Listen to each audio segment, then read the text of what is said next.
सेवा कार्य जो है, उस सेवा कार्य को अहम ने स्वीकार कर लिया, अब वो अहंकार जागृत करने वाला हो गया। यही सेवा कार्य जब आंतरिक भगवत चिंतन के साथ होता है, तब ये सेवा मुक्ति प्रदान करने वाली हो जाती है, भव बंधन से छुड़ाने वाली हो जाती है।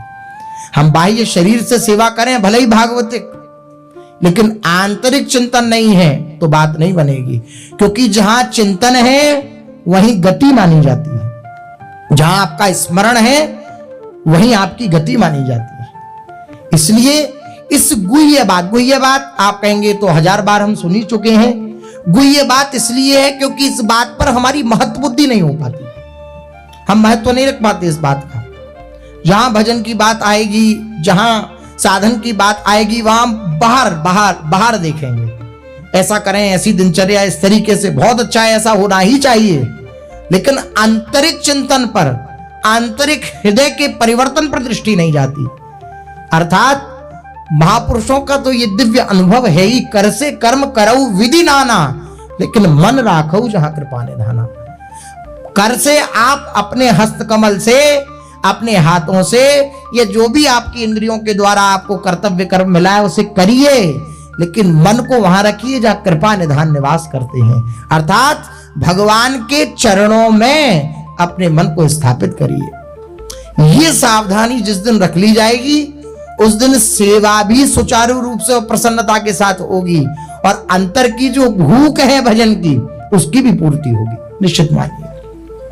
पूज्य सद्गुरुदेव भगवान श्री हृदधाम में पूरे सद्गुरुदेव भगवान के मुख से ही सुना है, और कई छवियां भी ऐसी दर्शन में आती हैं कि पूज्य सद्गुरुदेव भगवान पूरे हृदधाम की और श्री चतुरासी जी का पाठ या निज मंत्र का चिंतन करते हुए पूरे हृदधाम की सोहनी लगाते थे। तो क्या वह बाधा उत्पन्न हुई उस सेवा कार्य से? नहीं, बाधा उत्पन्न नहीं हुई। क्यों नहीं हुई? क्योंकि अंतर का चिंतन प्रियालाल से जुड़ा हुआ है। इस पे हमें बहुत सावधान रहने की आवश्यकता है। हो सकता है हम बाहर से ऐसे कभी जीवन में न बनने पाए कि सेवा कार्य होने के कारण या कुछ भी ऐसी परिस्थिति। अब विचार करिए, बाहर की क्रियाओं का हमने आश्रय ले लिया, और अभी माला रटने के भाई हम इतनी माला संख्या जब करेंगे और अभी हाथ टूट जाए, अभी ऐसी स्थिति आ जाए कि बिल्कुल शरीर चलने लायक ही नहीं है, तब ये आंतरिक चिंतन संभालता है, अंतर का चिंतन संभालता है। क्योंकि स्मरण शक्ति तो जागृत रहती है ना, कैसी भी परिस्थिति आ जाए। उस स्मरण शक्ति में अगर प्रियालाल बस गए, अगर उस स्मरण में प्रियालाल बस गए तो बात बन जाएगी। क्रिया कभी भी छूट सकती है, क्योंकि क्रिया इंद्रियां कभी भी दगा दे सकती हैं, शरीर कभी भी दगा दे सकता है।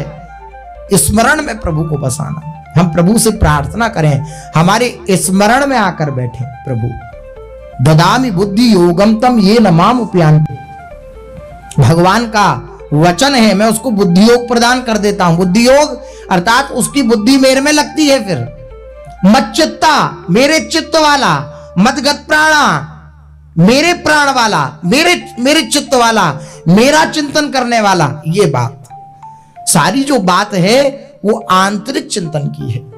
हम अंतर के पूज्य सद्गुरुदेव भगवान के वचन है, आप किसी भी सेवा कार्य को कर रहे हैं तो अंतर से देखिए नाम चल रहा है या नहीं। अनेक बार हमने पूज्य सद्गुरुदेव भगवान के वचनों में श्रवण किया है, अंतर से भगवान नाम चल रहा है या नहीं चल रहा, तो जो आप सेवा कार्य कर रहे हैं उसको 1 मिनट के लिए रोकिए और फिर अंतर से नाम चलाइए, फिर उस सेवा कार्य को करना प्रारंभ कर दीजिए। मतलब अगर हम किसी भी सेवा कार्य को कर रहे हैं, जो भी हमें सेवा मिली है भगवत कृपा से, उस सेवा कार्य को कर रहे हैं तो एक दृष्टि हमारी अंतर में रहनी चाहिए, क्योंकि चिंतन तो कुछ ना कुछ चलता ही है। अब मान लो हम कोई ऐसा सेवा कर रहे हैं कि जिसमें खटपट होती है, तो ऐसा तो नहीं हम चिंतन युक्त नहीं रहते, चिंतन शून्य हो जाते हो, ऐसा तो हो ही नहीं सकता। अंतर्मुख होने के न कारण से हमें वो दिखता नहीं कि हम चिंतन युक्त हैं या चिंतन शून्य है। चिंतन शून्य ये महापुरुषों की दशा होती है, ये ज्ञानी महापुरुषों की दशा होती है कि चिंतन संकल्प विकल्प मिट गए, ये सिद्धों की स्थिति होती है। तो ऐसा तो हो नहीं सकता कि हमारा कुछ ना कुछ चिंतन न चल रहा हो।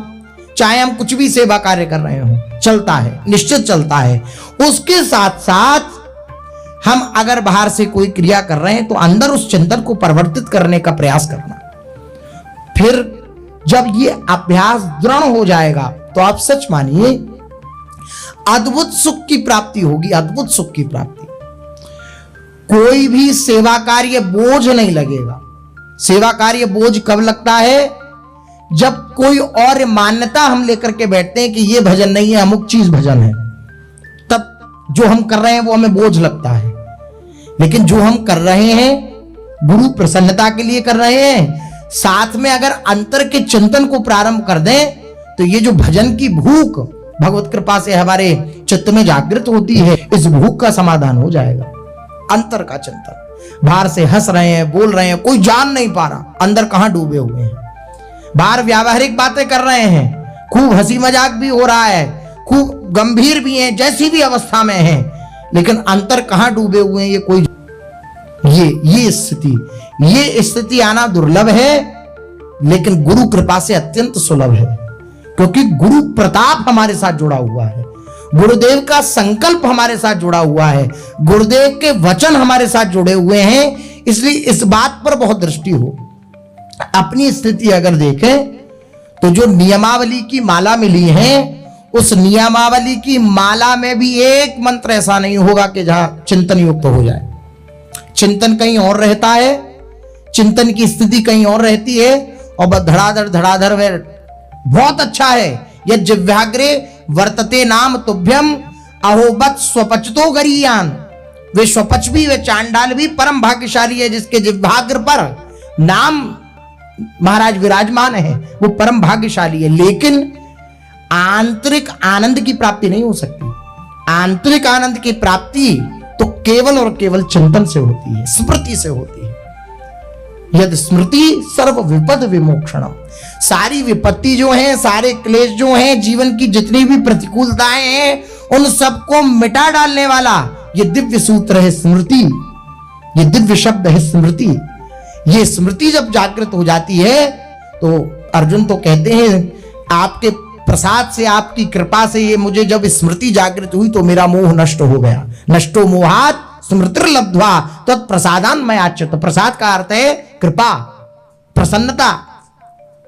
आपकी कृपा से जब मुझे आपका ये कृपा प्रसाद प्राप्त हुआ तो मुझे स्मृति, मेरी स्मृति जागृत हो गई। क्या स्मृति जागृत हो गई? मैं आपका हूं, ये स्मृति जागृत हो गई। कोई ना कोई सूत्र, कोई ना कोई पद, मंत्र, नाम, हमारे पास इतनी सारी दिव्य दिव्य वस्तुएं हैं कि अगर एक का भी हम आश्रय ले लें तो बात बन जाए। कुछ ना कुछ हम अंतर से चलाते रहें, अंतर की एक झिमी सी स्मृति हमारे प्रभु के चरणों में बनी रहे, तो आप देखेंगे कि आप बाहर से फावड़ा चला रहे होंगे, बाहर से आप जो आपको सेवा मिली होगी वह कर रहे होंगे, और आपके नेत्रों से अश्रु प्रवाह हो रहा होगा। इसका परिणाम होगा ये, आंखों से आंसू बह रहे होंगे। स्मृति स्मृति स्मृति इतना बड़ा, इतना अद्भुत ये वस्तु है कि इस वस्तु को जो प्राप्त कर लेता है वह मालामाल हो जाता है।